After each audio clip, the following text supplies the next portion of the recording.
Et c'est presque une édition spéciale à lui-même. C'est Walter qui est avec nous ce matin. Bonjour Walter. Bonjour Cécile. Bonjour à tous, j'espère que vous allez bien. Moi aussi ça va, merci de demander. Alors je voudrais évoquer, pour prendre un sujet un peu plus léger, la mémoire, évidemment, quelques jours de ma compatriote Annie Cordy, qui nous a quittés, ce qui est chiant à divers égards, parce que d'une part, on ne saura jamais vraiment ce qu'il y avait sous le grand chapeau de Tata Yo-Yo. Tata Yo-Yo, qui, je le précise, n'est pas un jeu d'adresse pour homosexuels, Tata Yo-Yo, mais le personnage d'une chanson belge dont on ne sait pas grand-chose, sinon qu'il avait dans sa tête des tas d'oiseaux. Voilà, Tata Yo-Yo, dans ta tête, il y a des tas d'oiseaux, c'est une espèce de neuro-ornithologue, n'est-ce pas? Et si je parle de lui, c'est pour constater qu'Annie Cordy a reçu énormément d'hommages, ce dont je me félicite, de louanges, je trouve ça très bien. Moi-même, en son honneur, j'ai donné un prénom à mon ordi. Je l'ai appelé Annie Cordy, je dis ce que je veux. Mais quand même, ma compatriote a bâti sa notoriété. C'est ça qui m'a frappé par rapport aux louanges, sur des textes et des chansons dont les paroles sont pas... J'aime bien, je respecte, mais c'est pas toujours... Enfin, je veux dire, c'est pas commode d'être à la mode quand on est bonne du curé ou je m'appelle Frida Papa. Ça prouve l'existence d'un phénomène sociologique qu'on a appelé avoir la carte. Voilà. Il y en a qui peuvent chanter des conneries et qui seront respectés, ils ont la carte. Voilà. Pour d'autres, ce sera l'inverse, vous voyez. Quoi qu'il fasse, on dira, ouais, Patrick Sébastien. Voilà. Patrick Sébastien, le pauvre, il aurait chanté Ne me quitte pas ou L'âme des poètes. On lui aurait dit, non, mais c'est bon, on va chanter les sardines. Vous voyez ce que je veux dire, la carte, quoi. On peut se demander, par exemple, si les gens autour de cette table ont la carte.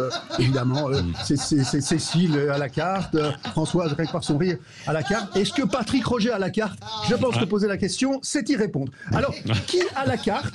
Voilà, de manière générale, on peut penser à Michel Houellebecq. Michel Houellebecq a la carte. Il peut dire des trucs réac, lui, par exemple, et ça passe. Il peut même faire exprès d'être le plus vilain possible. Ça marche. Il a la carte. Et c'est vrai qu'il est vilain. Michel Houellebecq, pour les auditeurs, allez googler. L'autre jour, je regardais ma petite nièce et il y avait Michel Houellebecq qui passait à la télé. Et ma nièce m'a demandé, tiens, pourquoi la sorcière a mis un anorak? Vous voyez, mais ça ne changerait. Voilà, il a quand même la carte. Alors je précise que c'est pas éternel, évidemment. La carte ne dure pas pour toujours nécessairement. Il y en a qui l'ont et qui la perdent. Il y a des années, pour les plus anciens, vous vous souviendrez que Chantal Goya, qui avait la carte auprès des parents, parce que voilà, elle a dit un jour des conneries à la télé et elle l'a perdue en 5 minutes, la carte.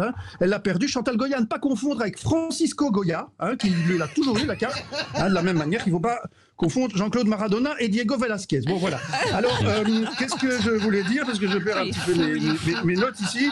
Voilà. Dans ceux qui avaient la... C'est intellectuel, comme moment. Dans ceux qui avaient la carte et qui l'ont perdue, on pense également à Harvey Weinstein, qui avait vraiment la carte. Enfin, même plus que la carte. Lui, il avait le paquet. C'est lui qui distribuait les cartes.